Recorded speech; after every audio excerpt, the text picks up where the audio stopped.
soo saaxiib yaal maranbiyoodka istiraatiijiga ah ee Hormuz ayaa Iiraan waxay ka dhaqan gelisay dhaqan ay Soomaalidu aad caan ugu yihiin. Haddaba dhaqankaas muxuu yahay?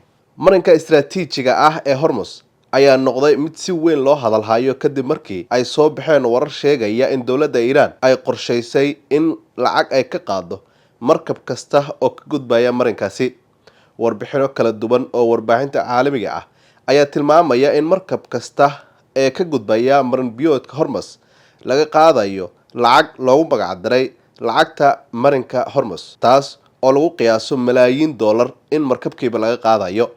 Inkastoo aan jirin caddeyn rasmi ah oo si buuxda u xaqiijinaysa tirada saxda ah, haddana warkan ayaa si weyn u kordhiyay walaaca laga qabo mustaqbalka ganacsiga caalamiga ah. Marinka Hormuz waa mid ka mid ah maranbiyoodka ugu muhiimsan dunida, iyadoo qiyaastii 5 meelood meel ka mid ah shidaalka caalamka uu maalin kasta halkaasi maro. Sidaas darteed, isbedel kasta oo ku yimaada maamulka ama isticmaalka marinkan wuxuu si toos ah u saameynayaa dhaqaalaha dunida.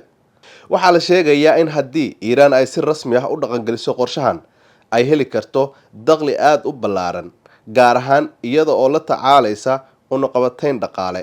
Dakhliga ka imaan kara maraakiibta ayaa la qiyaasayaa inuu gaari karo balaayiin dollar sanadkii haddii maraakiib badan lagu soo rogo lacag joogto ah. Si kastaba, arrintan ayaa waxaa hareeyay dood sharciyadeed oo culus. Shuruucda caalamiga ah ee badaha ayaa damaanad qaadaya in marinada muhiimka ah sida marinka Hormuz ay ahaan doonaan kuwa u furan dhammaan maraakiibta caalamka, iyada oo aan hal dal awood u lahayn inuu si gaar ah canshuur ugu qaado maraakiibta marinkaasi. Tani waxay keentay in dalal badan iyo quwadaha waaweyn ay si dhow ula socdaan tallaabooyinka gowracan ee Iiraan ay kula dhaqmayso maraakiibta marinka Hormuz. Saameynta ka dhalan karta arrintan ayaa la dareemay iyadoo ay sare u kaceen qiimaha caymiska maraakiibta iyo qarashaadka safarka, halka qaar ka mid ah shirkadaha maraakiibta ay bilaabeen inay ka fogaadaan marinkan sababo amni awgeed.